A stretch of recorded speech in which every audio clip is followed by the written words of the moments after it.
Oke, jadi pertama kan fekal oral nih penularannya ya.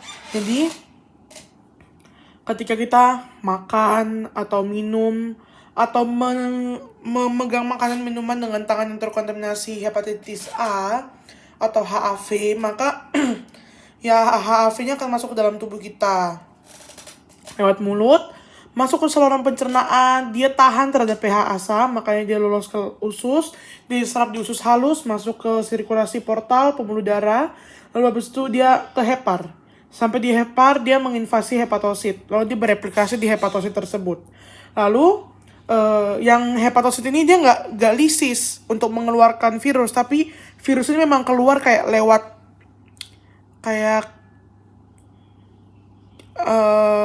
ada pintunya gitu lah. Pokoknya kayak ya seperti hepar mengeluarkan enzim-enzim pada umumnya, begitu juga dia mengeluarkan virus ini dari hepatosit. Akhirnya virusnya keluar ke feses kan lewat empedu, ke empedu dulu terus ke usus, keluar di feses. Makanya feses jadi sumber penularan dari hepatitis A. Oke. Lalu kemudian kita bahas juga di sisi lainnya. Kenapa bisa bilirubin naik dan lain-lain. Nah, jadi ketika menginvasi hepatosit dan bereplikasi di sana, maka sistem imun akan aktif menyerang sel hepatosit tersebut karena dianggap sebagai sel yang abnormal. Sehingga dia akan melepaskan lagi-lagi mediator inflamasi, lalu mediator inflamasi ini mengalir ke darah, lalu ke hipotalamus, lalu kita demam.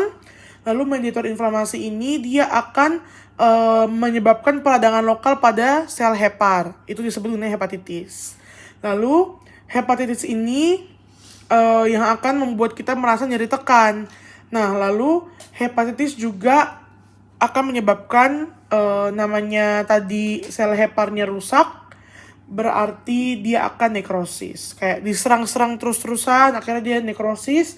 Lalu ketika dia nekrosis, maka dia akan mengaktifkan respon regeneratif, yaitu ketika berkurang sel hepar, maka akan dirangsang juga kayak sitokin, kemudian growth factor untuk membuat lagi sel-sel hepar yang baru, sehingga terjadilah hepatomegali.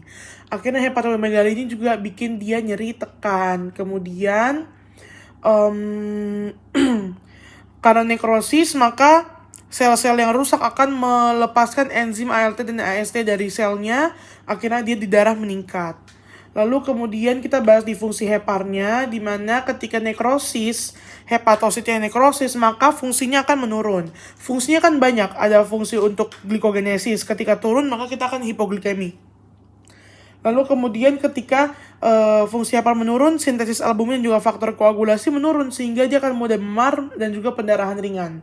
Lalu albumin ini juga dipakai untuk ini kan, kalau nggak salah tadi aku tulis untuk konjugasi, makanya nanti heparnya nggak mampu untuk mengkonjugasi si bilirubin. Lalu gangguan metabolisme lemak menyebabkan transport lemaknya menurun. Ini memperparah kolestasis atau sumbatan pada saluran empedu. Lalu hepar ini berfungsi untuk menetralisir zat-zat toksik dalam darah.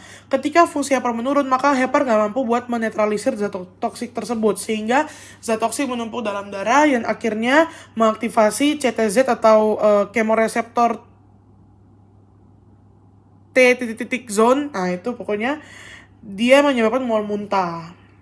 Lalu ketika hepatomegali, maka hepatomegali ini dia akan menekan kanalikuli empedu, sehingga salurannya terhambat, kolestasis. Akhirnya bilirubinnya menumpuk dan akan masuk lagi namanya apa ya, backflow apa gimana gitu.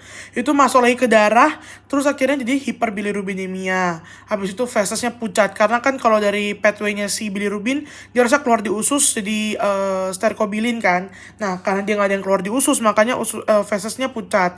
Lalu karena diserap ke darah, dia keluar di darah, dia ke ginjal, terus dia ke urin, akhirnya urinnya gelap. Lalu dia ikterus karena penumpukan juga kan di darah. Lalu si nekrosis hepatosis tadi kan aku jelasin tuh, dia albuminnya di produksi albumin menurun, kemudian juga dia fungsinya menurun, jadi dia nggak mampu untuk mengkonjugasi si bilirubin ini, jadi bilirubin indirect juga bisa meningkat gitu deh, seperti itu.